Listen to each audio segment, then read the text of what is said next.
Hi, very good morning. Monday నుండి మన యొక్క యాప్లో అదేవిధంగా యూట్యూబ్లో కూడా మీకు క్లాసెస్ అనేది అప్లోడ్ చేయడం జరుగుతుంది. ఎవరైతే రైల్వే ఎగ్జామ్స్కి ప్రిపేర్ అవుతున్నారో వారు మన యొక్క ఛానల్ని సబ్స్క్రైబ్ చేసుకోండి, బెల్ ఐకాన్ క్లిక్ చేయండి. ఏదైనా అప్డేట్ ఉంటే వెంటనే నోటిఫికేషన్ వస్తుంది. ఓకే, అండ్ దాంతోపాటు మన యొక్క టెలిగ్రామ్ ఛానల్లో జాయిన్ అవ్వండి, లింక్ డిస్క్రిప్షన్లో ఉంది. అండ్ మన యొక్క యాప్ లాస్ట్ బెంచెస్ హబ్ అనే యాప్ని డౌన్లోడ్ చేసుకోండి. ప్లే స్టోర్ నుండి అయినా డౌన్లోడ్ చేసుకోవచ్చు, లేదా లింక్ డిస్క్రిప్షన్లో ఇచ్చానో అక్కడైనా డౌన్లోడ్ చేసుకోండి. అండ్ అదేవిధంగా రైల్వే గ్రూప్ డి బుక్ ఎవరైతే ఆర్డర్ పెట్టుకున్నారో వారికి డిస్పాచ్ చేయడం జరిగింది. సో 8,000 ప్రీవియస్ క్వశ్చన్స్కి సంబంధించిన బుక్ మాత్రం నిన్నటితో అయిపోవడం జరిగింది. షార్టేజ్ ఉంది కొద్దిగా, అది ఆర్డర్ పెట్టుకునే వాళ్ళు ఒక 2-3 డేస్ ఎక్కువగా వెయిట్ చేయాల్సి ఉంటుంది. సో ఇది కొద్దిగా ఎక్స్క్యూజ్ చేయండి ఈ విషయంలో. Okay right, coming to the topic. ఈ వీడియోలో మనం డిస్కస్ చేయబోయేది సైన్స్ ప్రీవియస్ క్వశ్చన్స్ గ్రూప్ డికి సంబంధించి. సో ఈ ప్రీవియస్ క్వశ్చన్స్ నుండి మనం ఎలా ప్రిపేర్ అవ్వాలనేది కూడా మీకు క్లియర్గా చెప్తాను, ఫాలో అవడానికి ప్రయత్నం చేయండి. సో ఇక్కడ కనుక చూసినట్లయితే మనం డిస్కస్ చేసేది 17/9/2018 షిఫ్ట్ 1 క్వశ్చన్ ఇది. ఇందులో ఎగ్జామినర్ భూమి యొక్క ద్రవ్యరాశి అడిగాడు 6 × 10⁻24 kgs. సో ఈ క్వశ్చన్ చూడగానే మనకేం గుర్తుకు రావాలంటే చంద్రుని యొక్క ద్రవ్యరాశి ఎంత, అదేవిధంగా ద్రవ్యరాశి అనేది గ్రహం నుండి గ్రహంకి ద్రవ్యరాశి అనేది మారుతూ ఉంటుందా, ఇది ఒకటి గుర్తుపెట్టుకోవాలి. ద్రవ్యరాశి అనేది ప్లానెట్ టు ప్లానెట్ మారుతుందా. అండ్ నెక్స్ట్ చంద్రుని యొక్క బరువు భూమి యొక్క బరువులో ఎన్నవ రెట్లు ఉంటుంది. ఈ 3-4 క్వశ్చన్లు మీరు గ్యాదర్ చేసుకోవాలి. కేవలం ఇవే చదివి క్రాక్ చేద్దామని కాదు, ఇవి రిఫరెన్స్గా ఉపయోగపడతాయి మీకు. ఓకేనా? సో వీటి యొక్క ఆన్సర్ చెప్పడానికి ప్రయత్నం చేయండి. చంద్రుని యొక్క ద్రవ్యరాశి ఎంత, అదేవిధంగా ద్రవ్యరాశి అనేది గ్రహం నుండి గ్రహానికి మారుతూ ఉంటుందా. అండ్ నెక్స్ట్ చంద్రుని యొక్క బరువు భూమి యొక్క బరువులో ఎన్నవ వంతు. Okay, next question.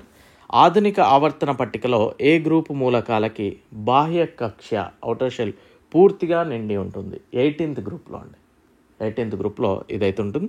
And next hydrogen మరియు ఆక్సిజన్ యొక్క ద్రవ్యరాశుల నిష్పత్తి ఎప్పుడు డాష్గా ఉంటుంది? 1:8.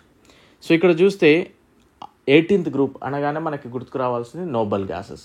నోబెల్ గ్యాసెస్లో ఏమేమి ఉన్నాయి ఈ విధంగా మనం చదవాలి. అండ్ నెక్స్ట్ క్రింది వాటిలో ఏది ఉష్ణ రక్తం కలిగి ఉంటుంది అనే క్వశ్చన్ ఇచ్చాడు ఎగ్జామినర్. ఆన్సర్ వచ్చేసి పావురం అని ఉంది. సో మరి ఉష్ణ రక్తం అనగానే వామ్ బ్లడెడ్ యానిమల్స్.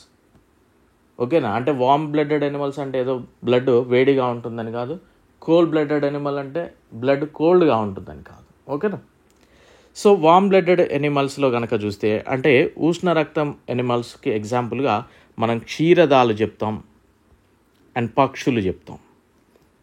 వీటిని మనం వామ్ బ్లడెడ్ యానిమల్స్కి ఎగ్జాంపుల్గా చెప్తాం. క్షీరదాలు అదేవిధంగా పక్షులు. క్షీరదాలు అంటే పాలు ఇచ్చే జంతువులు, బర్డ్స్ అంటే యాజ్ యూజువల్గా పావురం కావచ్చు, మనం చూస్తూ ఉంటాం రామచిలుక, ఇట్లా అన్నివి కూడా పక్షులు. సో మరి శీతల రక్తం కోల్డ్ బ్లడెడ్ యానిమల్స్ ఉంటాయి. రెప్టైల్స్ అంటే సరీసృపాలు, పాకేటివి.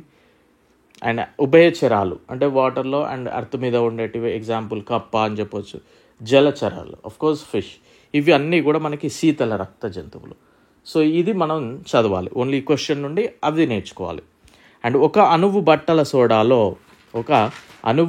బట్టల సోడాలో ఎన్ని నీటి అణువులు ఉంటాయి? సో బట్టల సోడా అనగానే మనకి ఫార్ములా గుర్తుకు రావాలి, సోడియం కార్బోనేట్ డెకాహైడ్రేట్. ఓకేనా? Na2CO3 10H2O. ఎన్ని నీటి అణువులు ఉన్నాయండి ఇందులో? 10 నీటి అణువులు ఉన్నాయి. క్లియర్? సో నెక్స్ట్ క్రింది లోహాలలో ఏది నీటి ఆవిరితో చర్య జరిపి లోహ ఆక్సైడ్ మరియు హైడ్రోజన్ ఏర్పాటు చేస్తుంది? అల్యూమినియం.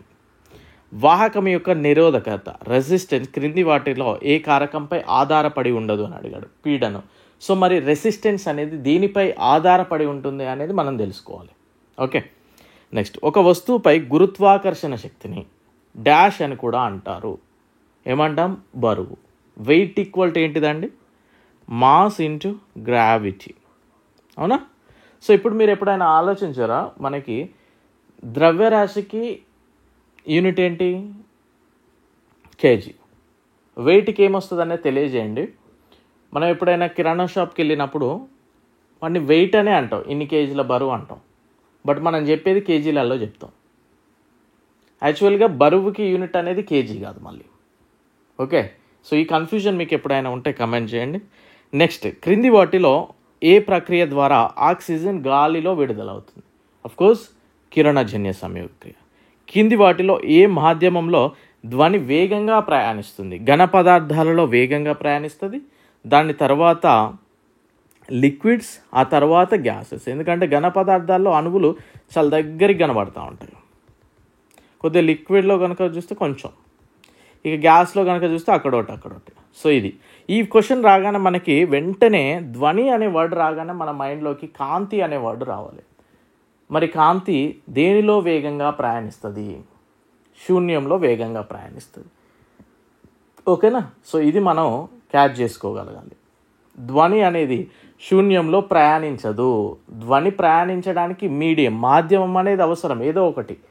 సో ఈ నుండి అడిగి ఫ్లో కావాలంటే ఏదో ఒకటి తీసుకెళ్ళాలి దాన్ని. బట్ కాంతి అనేది వేగంగా ప్రయాణించడానికి శూన్యం అనేది. ఓకేనా? శూన్యంలో కాంతి వేగంగా ప్రయాణిస్తుంది. అండ్ నెక్స్ట్, కింది వాటిలో న్యూటన్ యొక్క థర్డ్ నియమాన్ని సూచిస్తుంది. రాకెట్ ప్రయోగం, every action there is an equal and opposite రియాక్షన్గా. సో కింద నుండి ఫ్లో పైకి ఎగిరిపోతూ ఉంటుంది. అది ఫలదీకరణం చెందిన అండం జైగోట్ డాష్లో అమర్చబడుతుంది, గర్భాశయములో. వస్తువు వృత్తాకార మార్గంలో కదులుతున్నప్పుడు తిరిగే వస్తువుపై కేంద్రం వైపు పనిచేసే శక్తిని ఏమంటాం? అభికేంద్ర బలము, సెంటర్ వైపు అన్నట్టు. ఒక వస్తువుకి అసమతుల్య శక్తి వర్తించేంత వరకు దానిలో మారేది ఏంటిది? వేగం. 7 కంటే తక్కువ pH యొక్క సజల ద్రావణాన్ని ఇచ్చే ఉప్పుకు కింది ఎంపికల్లో ఏది ఉదాహరణ? 7 కంటే pH వాల్యూ తక్కువ అంట, అమోనియం క్లోరైడ్. సో ఇక్కడ మనకి pH వాల్యూ అనగానే pH అంటే ఏంటి అనేది తెలవాలి. అండ్ pH వాల్యూ ఎంత లోపు ఉంటే వాటిని ఆమ్లాలు అంటామని తెలియాలి. ఎక్కడి వరకు ఉంటే క్షారాలు అంటామని తెలియాలి. అండ్ దంతక్షయం ఏ pH ఉన్నప్పుడు వస్తుంది అనేది తెలియాలి. ఈ 3-4 క్వశ్చన్లు మనం గ్యాదర్ చేసుకోవాలి. ఓకేనా? దంతక్షయం అనగానే మనకి డెంటిస్ట్ గుర్తుకు రావాలి. డెంటిస్ట్ అనగానే గుర్తుకు రావాల్సింది డెంటిస్ట్ ఏ మిర్రర్ వాడతాడు అనేది గుర్తుకు రావాలి క్వశ్చన్. సో ఈ విధంగా మీరు క్వశ్చన్స్ గ్యాదర్ చేసుకుంటూ వస్తుంది. ఓకేనా? కేవలం ఇవే 10 సార్లు చదివితే కాదు, ఇవి రిఫరెన్స్ అన్నట్టు మాకు.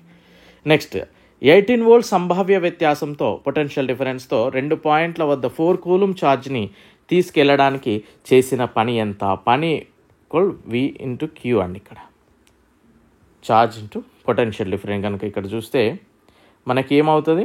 18 ఇంటూ 4, 4×40 432, 72 జౌల్స్ దీని యొక్క ఆన్సర్ అవుతుంది. అండ్ నెక్స్ట్, క్రింది వాటిలో ఏది ఘన, ద్రవ మరియు వాయు రూపాల్లో ఉంటుంది? Of course non metals.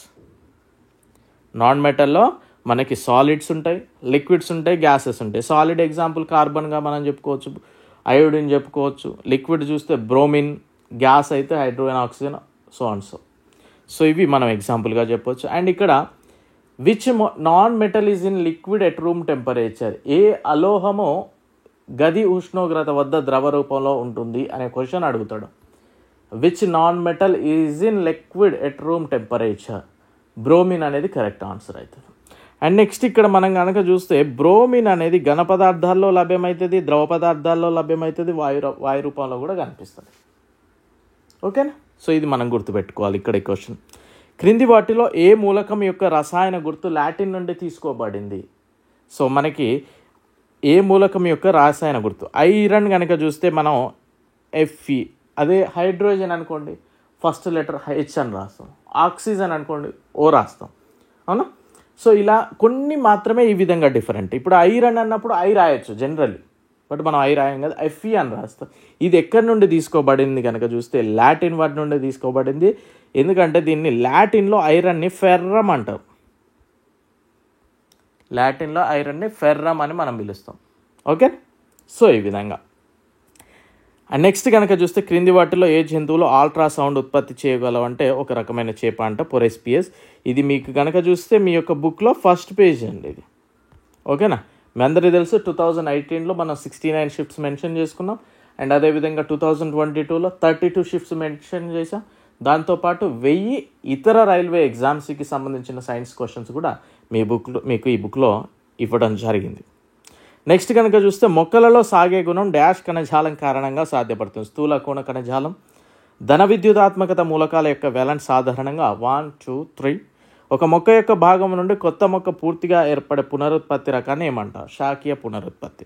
సో నేను ఎన్టీపీసీలోకి వెళ్ళాను కనుక కొంచెం అంటే కంపేర్ టు అదర్ సబ్జెక్ట్స్ మనకు సైన్స్లోనైతే నేను పర్టికులర్గా మనం ఇంత అని చెప్పలేం డెఫినెట్లీ.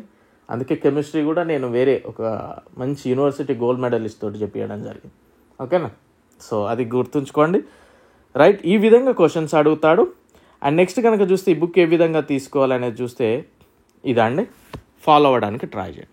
ఇది 8000 రైల్వే ప్రీవియస్ క్వశ్చన్స్. మీకు ఇందులో NTPC, RPF, group D, ALP technician అన్నీ కూడా 8000 క్వశ్చన్స్ ఉంటాయి. And social, science, GK. Social GK నుండి ఎక్కువగా క్వశ్చన్ కనబడితే సైన్స్ చాలా తక్కువ పోర్షనే ఉంటుంది. అండ్ ఈ కాస్ట్ వచ్చేసి 375 with delivery. So railway group D previous science questions కనుక చూస్తే 101 షిఫ్ట్లు, అదేవిధంగా 1000 సపరేట్గా క్వశ్చన్స్ కూడా మెన్షన్ చేశాను. ఈ బుక్ కాస్ట్ వచ్చేసి 295 రూపీస్. ఓకేనా? ఈ బుక్ కాస్ట్ వచ్చేసి 295 రూపీస్. సో ఈ 2 బుక్స్ కనుక మీరు తీసుకోవాలనుకుంటే మాత్రం 630 రూపీస్ చెల్లించవచ్చు.